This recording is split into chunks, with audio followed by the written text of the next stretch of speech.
Hey everybody, Sam SOHOLT here, and this is episode 1 of a brand new series that I'm trying to do, and we're calling it Whiteboard Whitetails. So over the past, 15 years of being in the industry, whitetail hunting, deer hunting in general, nothing teaches you more than a successful hunt. Obviously, you should be learning a little bit every time you go out and it doesn't go the way you planned.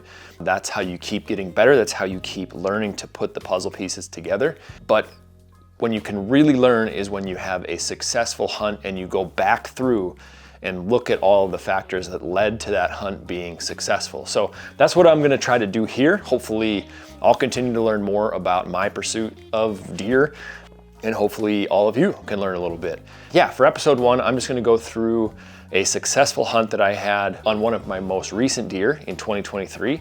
And when I travel out of state to hunt, I really like to take things back to the basics and keep it as simple as possible. So when I'm looking at onX, I'm looking for funnels, pinch points, bedding areas, easy food, travel routes, all of that stuff. But this particular hunt had to deal with a pinch point. So when I was looking at the map and I'm on this hunt, I was hunting along a creek bottom. So we had a creek bottom that kind of ran through here, came up, kind of ran, something like that. Had a big bend in here. And then on top of that, so I'll get to it and I'll go through all of the contributing factors to why I chose to hunt this specific spot. But along creek bottom, obviously you can kill a deer along any source of moving water or along a lake or a pond. They're just good travel routes in general. So there's one factor. Second factor was it was a convergence pinch point between two large pieces of cover. So there was cover all the way along the creek, kind of like this. And it really pinched down where the creek, this is exaggerated, but it really pinched down where the creek bent up to the north. And then it came here, and then it followed the creek down here, and then went back out that way. So this is a combo of real thick brushy stuff, coniferous and deciduous trees, but obviously really good travel route for deer. And this pinch point was what caught my eye first. This is a big grass field with broken cover, out here, little islands of cover. So there's your first 2 reasons why this is a good choice to at least spend a day hunting. So one, you have a creek bottom for a travel route, and then you have this pinch point between 2 large areas of cover. And especially where this creek bent up, it's gonna force deer, that are walking on the north side of this creek, it's gonna force deer to run down along that piece of cover. Now, when I'm talking about pinch points, I'm looking for stuff that's maybe 70 yards wide, spots where you can hunt right in the middle of that pinch, depending on the wind, and you can shoot 35, 40 yards in either direction. And a lot of times if you find these types of spots, even if you have a deer that's kind of cutting your wind or coming from downwind, it's such a tight area you might be able to get a shot before they catch your wind. So you kind of have the ability to hunt right in the middle of that pinch. So those were the two good factors. So super hard pinch, as well as a bend in the creek that pushed them up here, knowing that deer typically like to travel in cover. And then the third factor that made it a good choice was the fact that the parking area was up here and then it was about a mile walk in. So a good distance from any road, you have a major pinch along a creek bottom. So I'm really looking for places that have 2 or 3 different factors that lead to higher chance of success. So I walked in from the north, kind of worked in behind the cover here, came down, hung my stand right on that pinch. And when I got in there, obviously you can only see so much while you're looking at the map. When I got in there, I noticed that there was a series of scrapes and there was a small rub, but mostly just kind of like a hotbed of scrapes right in this area, and I hung right in the middle of it. So always looking for fresh sign, always looking for opportunities to learn more about a specific area when I'm going in there. This particular day, we had a south wind, southwest. The wind is pushing here across this.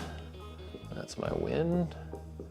So the wind is pushing across here back out into that big open grass brushy field behind me. It was November 17th, so right in the thick of the rut.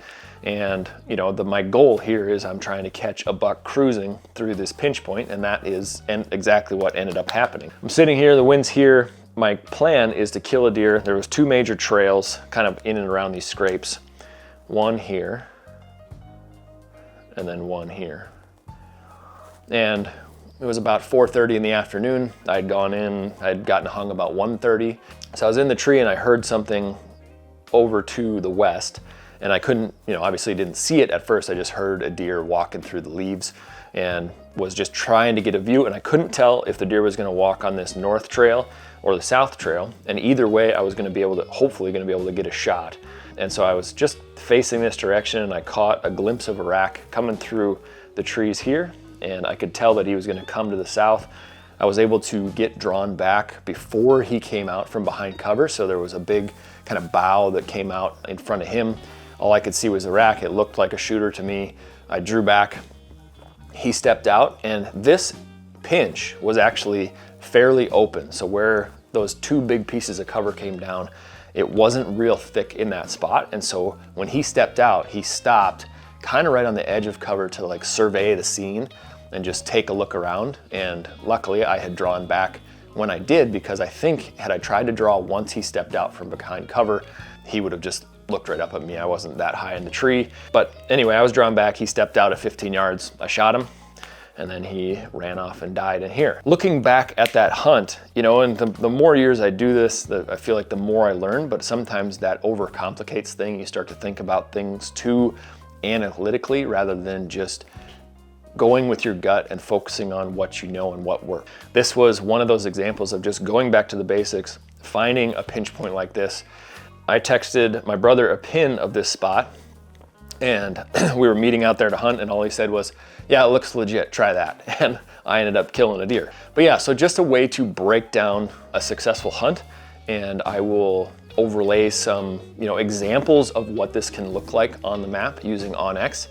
Not gonna put exactly where I hunted, but I'll look over a few different states, see if I can find some pinch points, things that you might wanna be looking for when you are scouting either an area you already hunt or if you're planning to travel out of state. But that is the first episode of Whiteboard Whitetails, and going forward, gonna go through some of the other deer have had success on in the past, and it gives me a good excuse to tell some hunting stories and maybe learn a little bit more going forward. Thanks for checking this out. If you have any questions, be sure to put them in the comments. Can hardly wait for this coming November. So cheers, we'll see you on the next one.